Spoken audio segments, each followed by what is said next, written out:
Maya adjusted the strap of her dress for the 10th time as the Uber pulled up to the vineyard. The late afternoon sun cast long golden shadows over rows of grapevines, and the air smelled like warm earth and blooming jasmine. It should have felt romantic, peaceful even, but her stomach was knotted like tangled yarn. She'd known this day would be hard. Her younger sister's wedding. The one everyone in the family had been talking about for months. The one Maya had almost talked herself out of attending. But she'd promised herself she wouldn't let old wounds keep her away. Not when it came to family, no matter how fractured things had become. Still, as she stepped out of the car in her modest lavender dress, carefully chosen to be nice but not flashy, present but not demanding, she already felt like she didn't belong. Inside the reception tent, soft string music floated through the air. Guests mingled in clusters, laughing over champagne flutes, snapping photos, hugging like they hadn't seen each other in years. Maya scanned the crowd, hoping to spot a familiar face she could latch onto, someone who might offer a genuine "I'm glad you're here." But most of the people were distant cousins, old family friends, or her sister's college crowd, people who barely remembered Maya existed. She spotted her parents near the gift table. Her mother wore a deep red sari, her father in a crisp cream sherwani. They looked proud, beaming, but when their eyes met hers, their smiles tightened just slightly, polite, not warm. No hug. No, "You look lovely." Just a quick nod before they turned back to greet someone else. Maya swallowed the lump in her throat and walked toward the seating chart. Her fingers trembled as she searched for her name. There it was, Maya, tucked at table 12, labeled simply as friends and family. She almost laughed. Table 12 was in the far corner, near the restrooms and the overflow parking lot. The other tables, 1 through 10, were filled with bridal party members, close relatives, childhood friends. Table 11 had her cousins. Table 12, just her, and 3 empty chairs. She took a deep breath and made her way over. The chair creaked as she sat. No one else was at the table yet. She pulled out her phone, pretending to text someone, anyone, just to look occupied. But her screen stayed blank. Her ex hadn't replied to her last message weeks ago, and her closest friend was traveling abroad. She was truly alone. A server passed by with a tray of hors d'oeuvres. She took a mini quiche more out of habit than hunger. It tasted like cardboard. Around her the celebration swirled. Laughter, toasts, the clinking of glasses. Someone shouted, "Speech!" and the room quieted as the maid of honor stepped up. Maya tried to listen, but the words blurred together.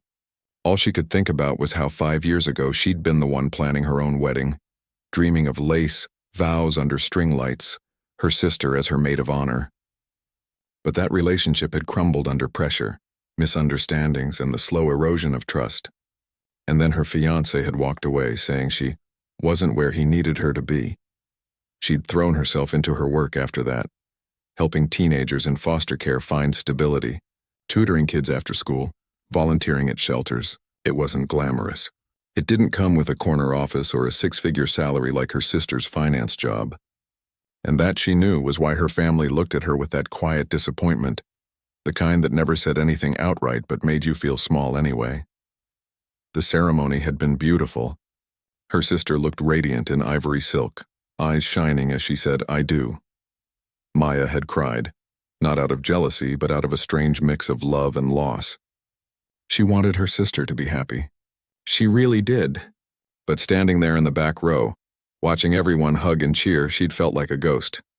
Now, at the reception, the DJ announced dinner service. People began finding their tables. A few guests drifted toward table 12, 2 elderly aunts who barely spoke English and a college friend of her sister's, who gave Maya a confused look before sitting as far away as possible. No one said hello. No one asked how she was doing. Maya pushed her untouched salad around her plate. The music shifted to something upbeat. Couples rose to dance. Even her parents swayed gently near the front. She watched them, remembering how they used to dance in the kitchen when she was little, her father spinning her mother while she laughed. Back then, Maya had believed family was unbreakable. She excused herself quietly and walked toward the edge of the tent, slipping outside into the cool evening air. The noise of the party faded behind her. She leaned against a wooden post, staring up at the stars. For the first time all day, she could breathe. That's when she noticed him. A man stood a few yards away, near a cluster of olive trees holding the hand of a little boy who couldn't have been more than 5. The boy was wearing a tiny navy suit, his hair neatly combed, but his eyes were wide with the kind of wonder only children have at big events.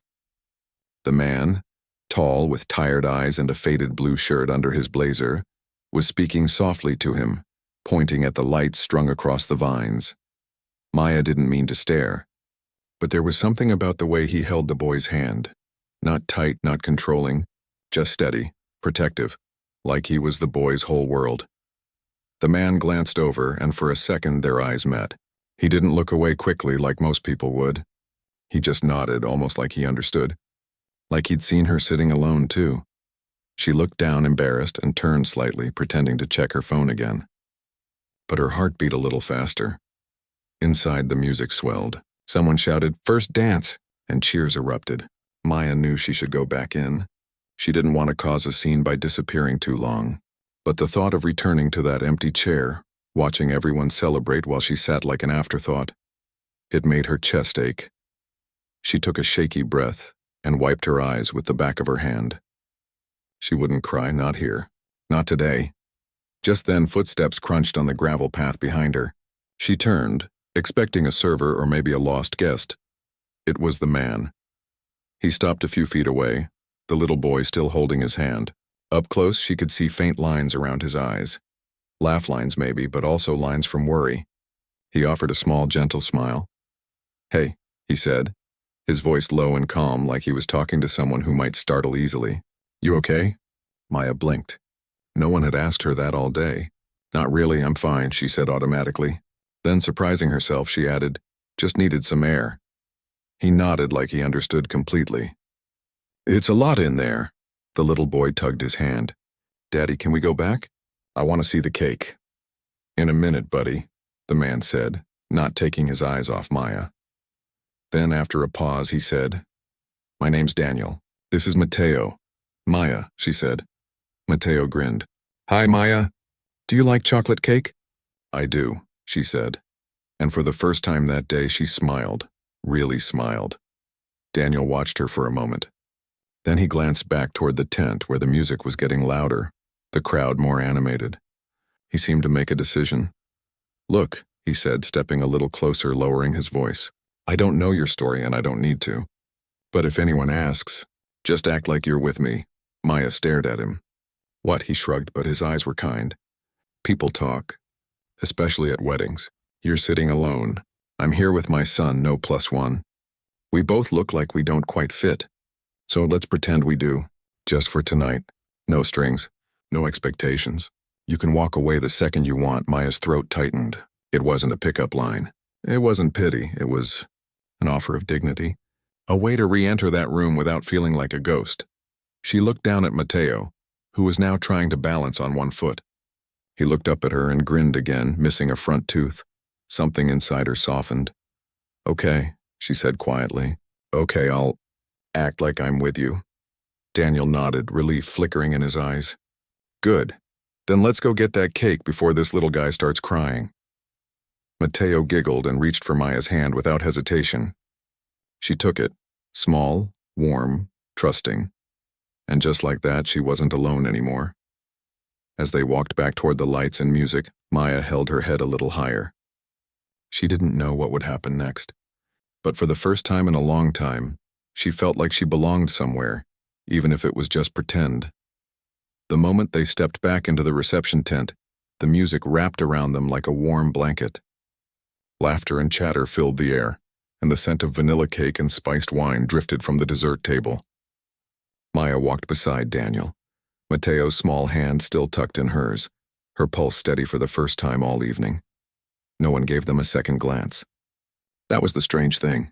1 minute she'd been invisible, just another solo guest tucked in the corner, and now with a man and a child at her side, she was part of the scene. Not the center of attention, not even noticed, really, but included, and that was enough. They made their way to the cake table, where a towering 3-tiered masterpiece sat under soft fairy lights. Mateo bounced on his toes. "Can I have the biggest slice?" Daniel chuckled. "You can have 1 slice, and you have to eat your dinner first." "But I already ate my chicken." Mateo protested, though Maya had seen him push most of it around his plate. She knelt down to his level. Tell you what, if you take 3 real bites of your dinner, I'll help you pick the piece with the most frosting. His eyes lit up. Deal! Daniel watched her, surprised. You're good with him. Maya stood, brushing her dress. Kids are honest. They don't pretend to like you if they don't. I respect that. He nodded slowly, like that made sense to him in a way few things did lately. They returned to their table. Well, not theirs, but the one Daniel had been assigned to, near the edge of the dance floor. It was just him and Mateo before, but now Maya pulled out a chair beside the boy. No one questioned it. No one even seemed to notice the shift. That's how easy it was, just showing up like you belonged. As Mateo carefully ate his 3 bites, with much dramatic chewing and exaggerated swallowing, Daniel leaned toward Maya.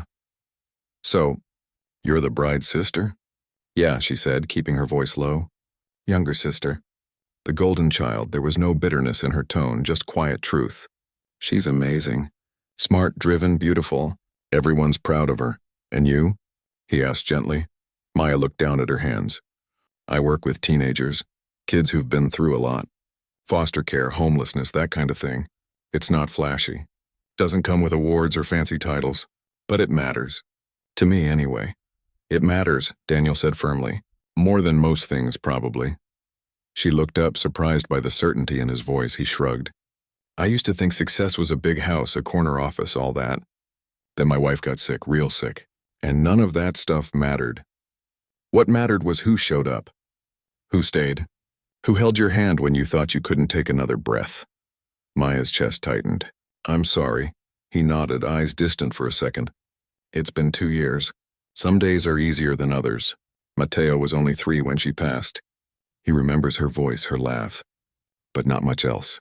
I try to keep her alive in stories. In little things, like how she used to sing that off-key lullaby every night. Maya glanced at Mateo, now proudly showing his empty plate to a passing server, as proof he'd earned his cake. He's lucky to have you. And I'm lucky to have him, Daniel said softly. Even on the hard days. The DJ announced the father-daughter dance and the room quieted again. Maya's sister stepped forward with their father, both of them glowing. Maya watched, her heart full and aching at the same time. She remembered dancing with her dad at her cousin's wedding years ago, how he'd spun her around, laughing, calling her his little star. She hadn't felt like a star in a long time. Daniel must have noticed the shift in her expression.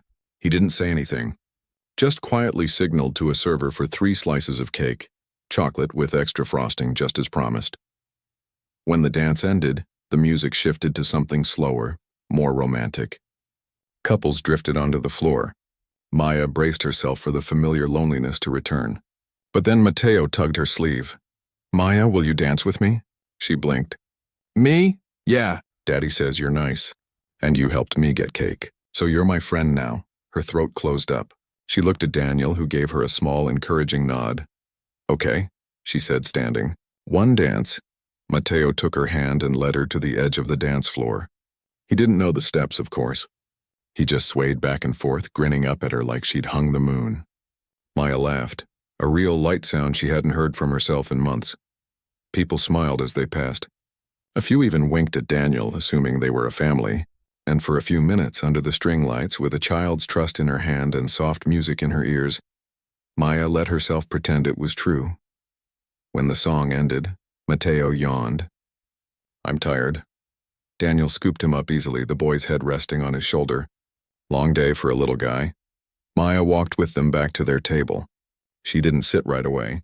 Instead, she stood beside Daniel as he gently wiped a crumb from Mateo's cheek. He's sweet, she said. He's everything, Daniel replied. A silence settled between them, not awkward, but comfortable, like 2 people who'd been carrying heavy things and finally set them down for a moment. Then from across the room, a voice cut through the calm. Maya? It was her sister, dressed in her reception gown now, hair slightly loose, makeup still perfect, but eyes tired from smiling all day. She walked over, heels clicking on the wooden floor, a curious look on her face. What are you doing over here? She asked, glancing between Maya and Daniel. I didn't know you knew anyone at this table. Maya stiffened. The old defensiveness rose like a wall. But before she could answer, Daniel stepped in. Calm, polite. "We just met outside," he said easily. "Your sister was kind enough to keep my son company while I grabbed a drink. He's been asking for someone to dance with all night." Her sister's expression softened slightly. "Oh, well, that's nice of you, Maya." The words weren't cold, but they weren't warm either. Just neutral. Like Maya had done a small favor, nothing more. Maya wanted to say something sharp, remind her sister that she'd been seated like an afterthought, that no one had checked on her all evening. But she looked at Mateo, already half asleep in Daniel's arms, and remembered how it felt to be seen without judgment. So she just smiled. "He's a good dancer." Her sister hesitated, then nodded.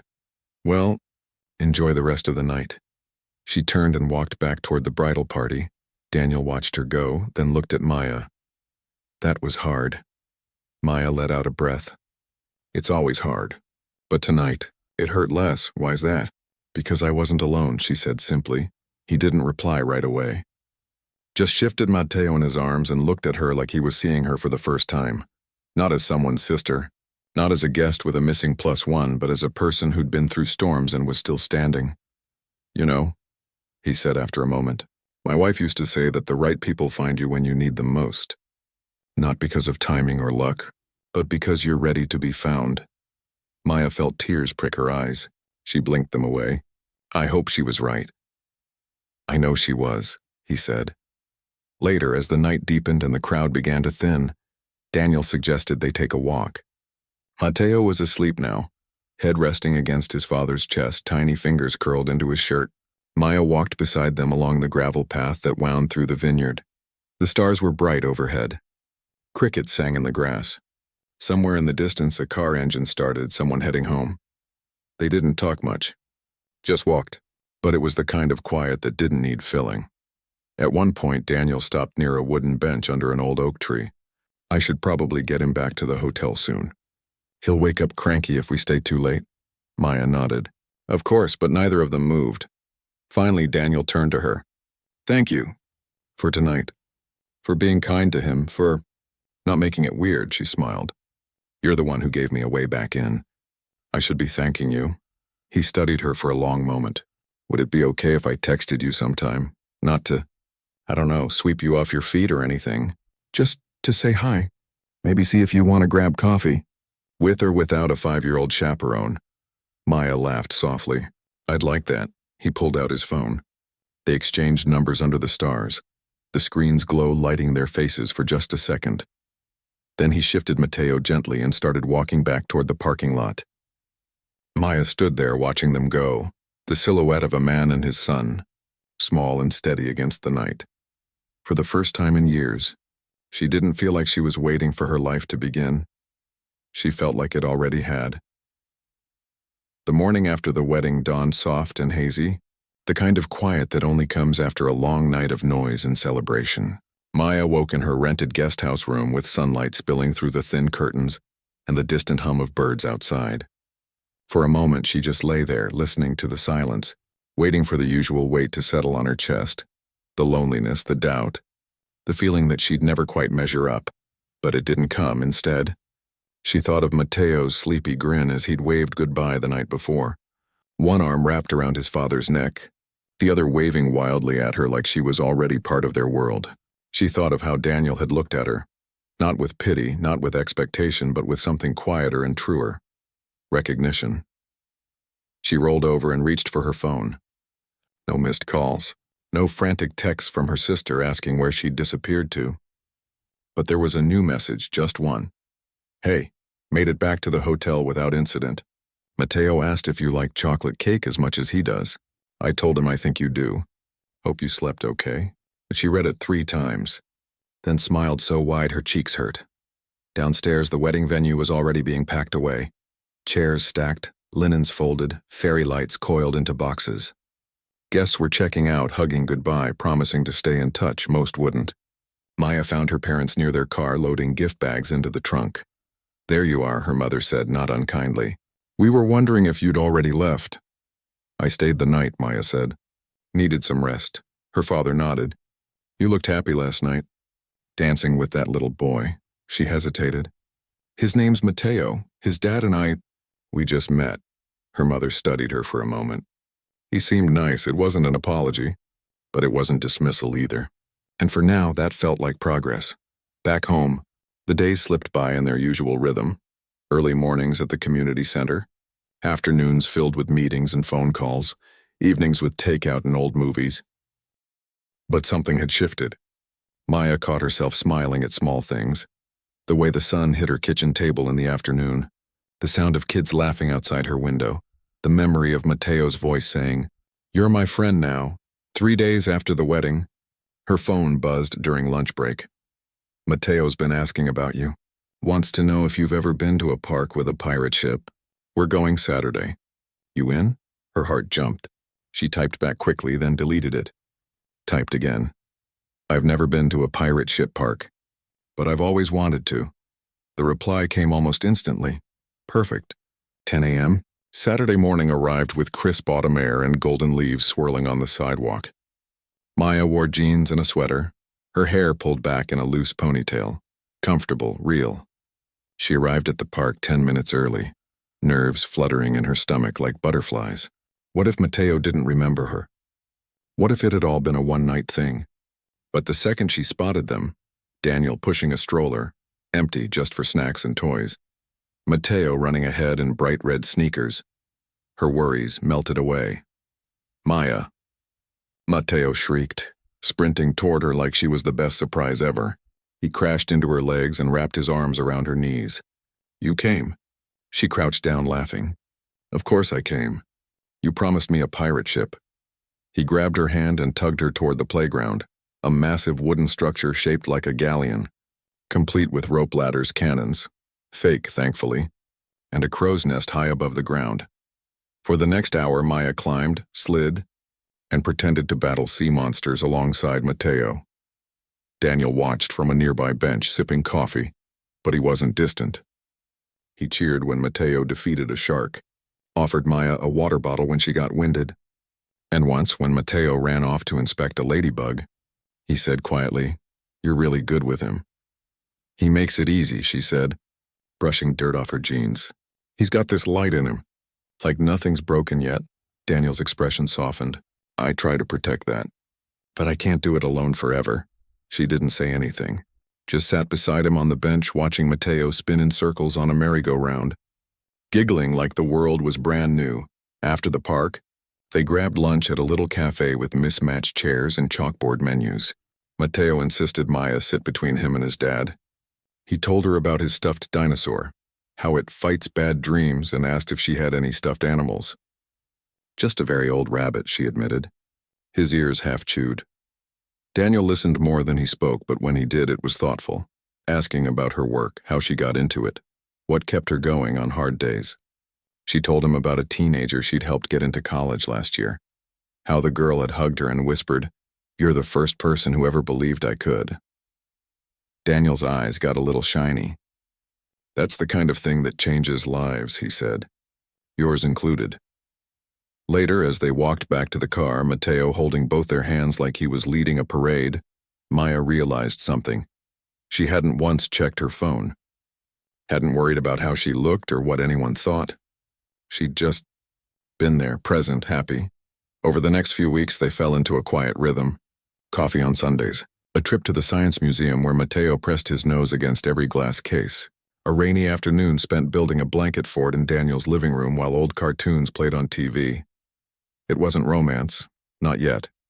It was something slower, deeper. Friendship with room to grow. Then came the family dinner. Maya's aunt was turning 70 and the whole extended family was gathering at her parents' house. When her mother called to invite her, there was a pause before she added, "You can bring your friend, if you'd like." Maya's stomach flipped. This wasn't just coffee. This was stepping into her world, the one that had never quite made space for her. She asked Daniel that evening over video call, Mateo asleep in the background, dinosaur tucked under his arm. "What do you think?" she asked. "It's a lot. My family's complicated." Daniel didn't hesitate. "Then we'll keep it simple. We show up, we eat food, we answer questions politely. And if it gets too much, we leave. No guilt, no drama. And Mateo? He'll charm them in 5 minutes flat. Kids always do." So they went. Maya's heart pounded as they pulled up to her childhood home, the same house where she'd learned to ride a bike, cried over broken friendships, and once packed her bags after a screaming match about her wasted potential. But this time, she wasn't alone. Daniel held Mateo's hand, and Mateo held a small bouquet of daisies he'd picked from their yard for Auntie Maya's mom. The moment they walked in, the room went quiet. Dozens of eyes turned toward them. Her cousin raised an eyebrow. Her uncle stopped mid-sentence. Even her father looked surprised. But then Mateo stepped forward, held out the flowers, and said clearly, "These are for you, ma'am." Her mother blinked, then took them with a soft, "Oh my," and just like that, the ice cracked. Dinner was different. Not perfect. There were awkward questions. So how long have you two known each other? And sideways glances and one too many comments about Maya, finally settling down. But Daniel handled it with grace, never defensive, never pretending to be something he wasn't. He talked about his work as an electrician, how he'd learned it from his father, how he liked fixing things that others thought were broken beyond repair. At one point, Maya's younger cousin leaned over and whispered, "He's actually really nice." Maya just smiled. After dessert, while the adults cleared plates, Mateo sat on the floor with her niece and nephew, showing them how to fold paper airplanes. Maya watched from the kitchen doorway, her mother beside her. "He's a good father," her mother said quietly. "He is," Maya replied. Her mother hesitated. "And you? You seem lighter lately." Maya turned to her. "I am." No more words were needed. But for the first time in years, Maya felt like her family was seeing her. Not the version they wanted, but the one who was right in front of them. Loved. Chosen. Enough. Later, as they drove home under a sky full of stars, Mateo asleep in the back seat, Daniel reached over and gently squeezed her hand. "You okay?" he asked. She looked at him, really looked, and nodded. "Yeah, I'm more than okay." Because for the first time, she wasn't pretending to belong, she just did. The weeks after the family dinner settled into something steady, like the quiet hum of a well-tuned engine. Maya didn't wake up wondering if today would be the day she'd feel invisible. She didn't brace herself before answering the phone. Instead, her days began with texts that said things like, "Mateo drew you a picture of a dragon. It has 3 eyes and a skateboard. He says it's fierce like you." Or, "Rain's coming. Want to come over and help us build the world's most lopsided gingerbread house?" She'd go. Every time their connection wasn't loud or dramatic. It didn't need to be. It lived in the small moments, sharing a thermos of hot chocolate on a park bench while Mateo chased pigeons, laughing over burnt pancakes on a Sunday morning, sitting in comfortable silence as they both read books while the boy napped on the couch between them. But even in the calm, there were questions unspoken but there, one evening. As they walked home from the library, the air crisp with the first real bite of winter, Maya finally asked it. "Do you ever worry?" she said slowly, watching her breath form little clouds in the air. "That you're just filling a space? That maybe you're with me because it's easy, or because Mateo likes me, or because it's been so long since someone's been kind to you?" Daniel stopped walking. Mateo was ahead of them, kicking a pile of leaves, completely absorbed in his own world. He turned to her, his expression serious but not hurt. "Is that what you think?" "I don't know," she admitted. I've been the backup plan before, the convenient choice, and I don't want to be that again." He was quiet for a long moment. Then he said, "After my wife passed, people kept telling me to move on, like grief was a room I could just walk out of. But it's not. It's more like you learn to carry it, and one day you realize you're not just carrying pain, you're carrying love too, and that love still has room to grow." He looked toward Mateo, who was now trying to balance on a low garden wall. "When I met you at that wedding, I didn't see someone to fix my loneliness. I saw someone who looked like she'd been carrying her own weight for too long. And I thought, maybe we could carry a little less together." Maya's eyes stung. She blinked fast. "I'm not with you because it's easy," he went on, voice low.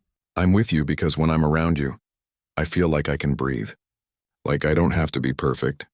Like Mateo doesn't have to be the kid with no mom. We can just be." She nodded, unable to speak for a second. Then she whispered, "I feel that too." They walked the rest of the way in silence, shoulders brushing, hands almost touching. A few days later, Maya's sister called. It was unexpected. They hadn't spoken much since the wedding, just quick holiday texts and a couple of awkward check-ins. But this time her sister's voice was different, softer. "Tired, can we meet for coffee?" she asked. "Just us?" Maya agreed. They met at a quiet cafe downtown, the kind with mismatched mugs and chalkboard specials. Her sister arrived in a tailored coat, her hair perfectly styled but her eyes were shadowed, and she stirred her latte 3 times before taking a sip. "I've been thinking a lot," she began, not looking up. "About the wedding. About how I treated you." Maya waited. "I was so focused on making everything perfect, on proving I had it all together, that I forgot you were hurting too," she said. "I saw you sitting alone, and instead of asking if you were okay, I told myself you'd chosen this life, so you must be fine." "But that wasn't fair," Maya exhaled slowly. "I didn't expect you to drop everything for me. I just wished you'd seen me." "I do now," her sister said, finally meeting her eyes. "And I'm sorry. Not just for the wedding. For years of making you feel like your path wasn't valid, like your heart wasn't enough." Tears welled up, but Maya didn't wipe them away. "It's okay," she said. "Not because it didn't hurt, but because I think we both needed to grow up a little." Her sister reached across the table and took her hand.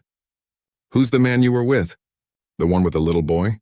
"His name's Daniel," Maya said, a small smile tugging at her lips. "He's good. Really good. And his son, Mateo, he's got this light in him. Like nothing's broken yet." Her sister squeezed her hand. "You deserve that light, you know." For the first time, Maya believed it. That weekend, Daniel invited her to his house for dinner. Just the 3 of them. No plans, no agenda. He cooked spaghetti, slightly overcooked, with garlic bread that was a little burnt on one side. Mateo set the table with mismatched plates and insisted on lighting a candle, for fancy. As they ate, Mateo chattered about his day at school, how he'd learned about planets, how his friend spilled paint on his shirt, how he wanted to be an astronaut and a chef. After dinner, while Daniel washed dishes, Maya helped Mateo with his bath. He splashed water everywhere, giggling, then grew quiet as she wrapped him in a towel. "Maya?" he asked, voice small. "Yeah, buddy? Do you think my mom would like you?" Her breath caught. She knelt down, meeting his eyes. "I don't know her, sweetie, but I know she loved you more than anything. And if she could see you now, how brave you are, how kind, how full of joy, I think she'd be so proud. And I think she'd be glad you have people who love you too." He hugged her tightly. "I love you." She held him close, heart swelling. "I love you too." Later, after he was tucked in, Daniel found her on the porch, wrapped in a blanket, staring at the stars. "He asked you about her, didn't he?" he said softly, sitting beside her. She nodded.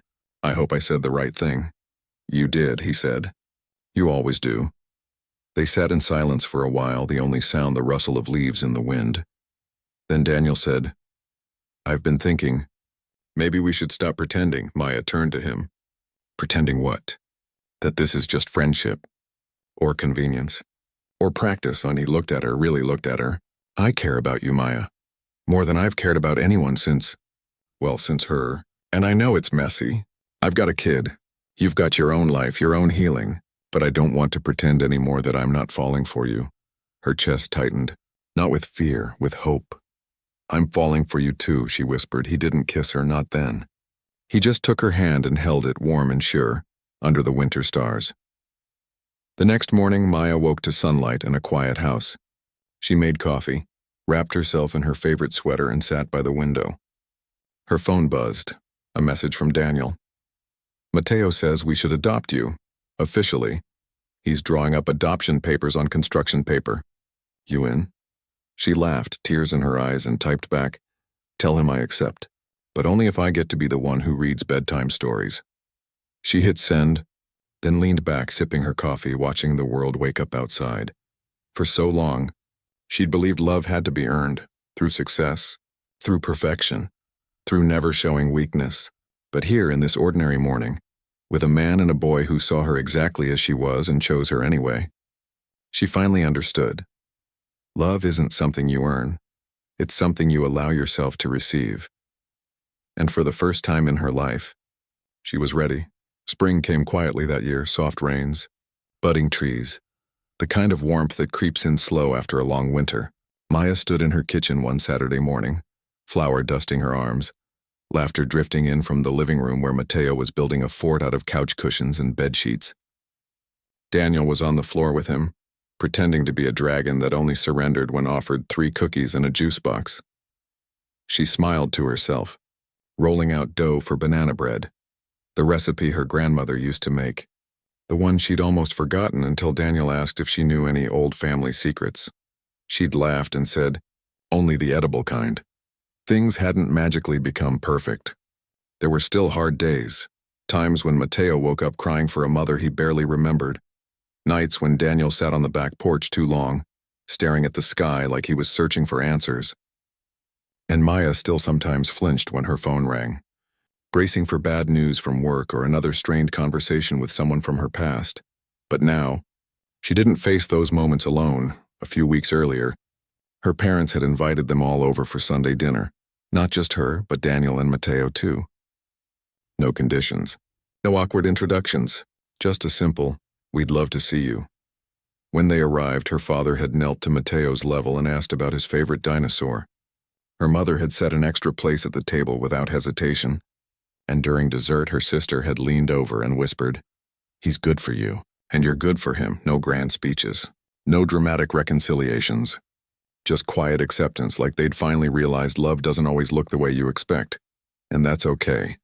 Now, as the banana bread baked and filled the house with the smell of cinnamon and ripe fruit, Maya wiped her hands and walked into the living room. Mateo spotted her and scrambled out of the fort. "Maya, you have to be the queen.